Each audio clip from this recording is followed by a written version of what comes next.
Welcome to the Newsa-Cast YouTube channel. These Red Smith Banquet throwbacks are exclusive interviews of sports legends, powerful media personalities, and influential coaches. You won't find these anywhere else. Subscribe below and enjoy. All right, Newsa-Cast listeners, welcome to our YouTube throwback from the Red Smith Sports Banquet. This doesn't go back quite as far as some of ours. This goes back to the virtual banquet of 2021, and we have professional bowler Sean Rash. Yeah. So Tosh, this was kind of an interesting one, and I'm not going to get too much into it, but it was my very first interview ever, and we did it for the virtual show in 2021, like you said, when the world was a little bit different place. Yeah, and this is a professional bowler. He's still bowling. He has some injuries right now, but he has quite a story. I think you'll enjoy it. And remember that this is the full interview. This is part of our podcast where you get a clip of this interview. And that podcast, this is the one and only Ben Milwana, who came to us from Kenosha for the Mile of Music. We were lucky enough to interview him as well. So you can check out that podcast and then hop over and like and subscribe and do all those kinds of things as well. Do that and then check out Ben Milwana. He plays all over the state. Absolutely. Yeah. Hi, folks. We are excited to be back with a very special guest, one that we don't often have at the Red Smith Banquet, but a 16-time winner on the Professional Bowlers Association Tour. We're absolutely thrilled to have Sean Rash join us today. Sean, how you doing? Good. Thank you so much for letting me be a part of something so special to you guys. Pro bowler, and what a life you must live. You've got to have some tremendous stories. And tell us a little bit, what's a day in the life of a pro bowler? Well, right now it's pretty boring, kind of like all sports. But we're getting back towards normalcy here in 2021. 2020 was definitely a tough year in sports and in life in general. But for the most part, I've been doing this for 16, 17 years now. I've traveled 200 plus days a year for over the last decade, except last year, of course. Fly 150,000 miles and drive quite a bit as well, and travel all over the world. So I get to play a game, a sport for a living, and it's pretty satisfying. You've won all over the world. You have 16 tour titles, 2 majors. Your first title you won, your first major title you won at Miller Park down in Milwaukee, didn't you? I did, yeah. 2007, a day I'll never forget. Bowled one of my best games ever on television. It was my 4th career title, first major. And growing up playing baseball in Alaska, baseball was definitely a dream of mine to play as well. And so it would be nice to, get on the mound and maybe pitch for the Brewers or the Cubs, since I am a Chicago guy. But, to be able to have that experience and, bowl in front of, I don't know, there was 5,000 or 6,000 people there that day, and all the people that watched on television sure was pretty special. You have several 300 games on TV. In fact, the most out of all tour pros, don't you? Well, there's been some highlights. There's definitely been some downfalls, of course, but I have bowled 2 perfect games on television. There has been a few guys that have done it as well. Just recently, last year, Frankie shot 300 at me, actually, for his second one. He shot one at the U.S. Open also. Wes Malott has done it. Ryan Schaefer has done it. And Chris Barnes has done one here in the States and one in Japan that was on like an extra frame type TV show. But, we're supposed to put on a show, right? Athletes are entertainers. And, like I said, I've had some great moments. I've also had some pretty bad moments. And but that's the entertainment of television and athletes. But nothing that I don't wish didn't happen.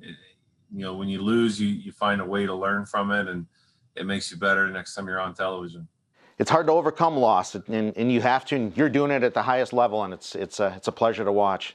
Agreed. Yeah, it's an individual sport, right? So you only see success when you have success, but you learn so much more from failure. You can't win every week.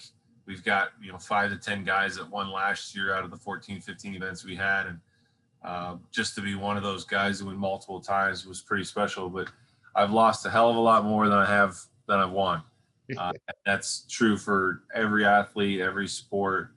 I think of golf. We compare our sport to golf a lot because of the individualism and the traveling and all over the world. But, Tiger Woods will go down as one of the greatest of all time, if not the greatest. But, he's lost a lot, but he's also won a lot too. What's your traveling party like? I mean, is it just you on the road? Are you just in the car? I know you have a young family. Do they travel with you? Before 2020, our first child traveled everywhere. My oldest, Kaylee, she's been to Thailand twice. She's been to the Caribbean, traveled all over the United States. Our second one didn't get to travel as much. It's a lot harder to travel with two. And we just welcomed our third little girl, Elena, last June. And she hasn't traveled really at all.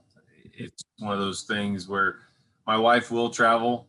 We traveled quite a bit before we had kids and enjoyed our youth a little bit. I proposed in Rome. It's Italy, one of our favorite countries, and just been very thankful and blessed and grateful for all the things we've been able to do, even with kids. But we're also very, blessed to have my parents live just down the road, and her parents as well, that take care of them when we do need to travel. And sometimes they travel with us, so that'll help as well. Thank goodness for the grandparents. Couldn't live life without them.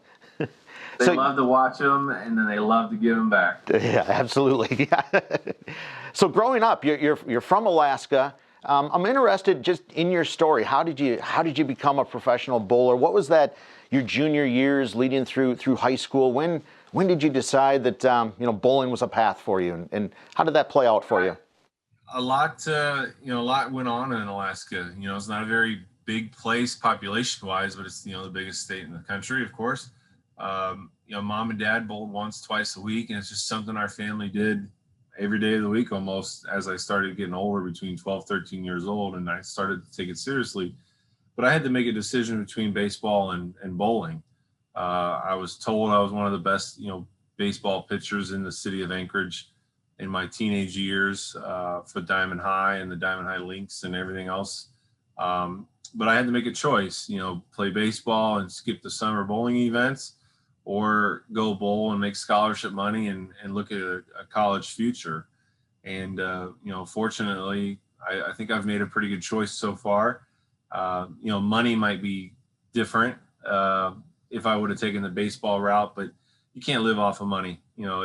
It pays the bills and it makes some people happy. But I've been very,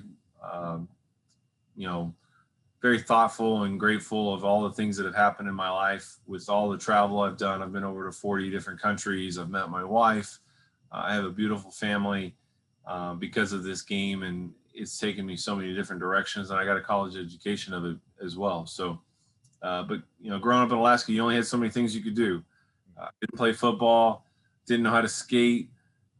You could only play baseball for a few months a year. You played inside for a couple months, but bowling was year round. And some of the things I always tell my buddies that play all these other professional sports is our temperature is always the same inside. The bowling ball comes back to me and I'm throwing something at some objects. It doesn't get much better than that. Yeah, absolutely. Absolutely.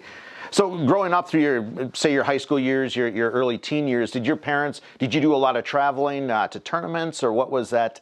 What was your life like back then, juggling school and trying to bowl? When I shot my first 300 game when I was 13 years old, and that between 12 and 13 is when I really started to take the game seriously, practicing every day. I got a job in the pro shop at the bowling center at 14 years old.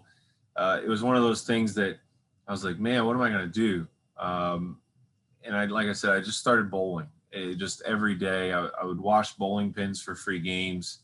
I would do whatever I could. I would shovel driveways to make some money to practice. So it was just one of those things that I knew this is what I wanted to do.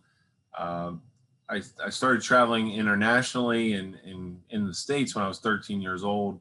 I came down to Kansas City and bowled this tournament. Then there was this thing called Coca-Cola National Championships, where I was able to represent the state of Alaska 4 times in 5 years, and got to meet the college coaches and make some scholarship money.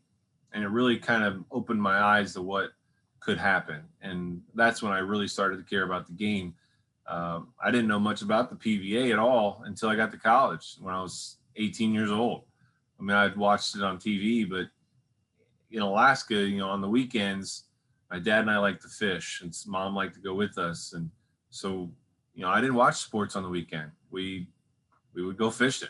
And, especially in the summer, you got in as much fishing as you could because you only had, 3 or 4 months to do that. So anytime I had a chance to bowl, though, I would just bike to the bowling center. It was a couple blocks away, and, throw the bowling ball on my shoulder, and here we go. Love it. That's and there's a lot of kids today that do the same thing, and it's great to hear. I think not everybody is going to be a pro bowler like you, but boy, the sport can just give you so much. And really, no matter what sport it is, but bowling in particular, there's a lot of opportunities in college, and just it's a great outlet. It's a great sport. But I tell every athlete or even student that comes up to me and says, "Oh, I want to bowl in college. I want to go pro." The first thing I tell them is get your education. You never know what could happen. God forbid any injuries that, set you back and you can't get to that next goal in life of, maybe college or high school, maybe it could be high school and then college and then professional ranks. And,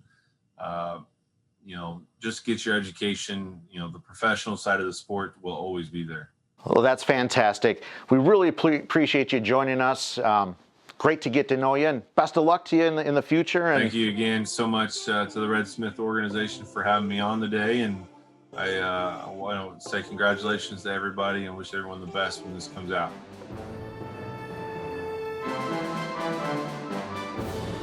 Please subscribe to this channel, give this video a thumbs up, and hit that notification bell so you get notified when we post another great episode or interview.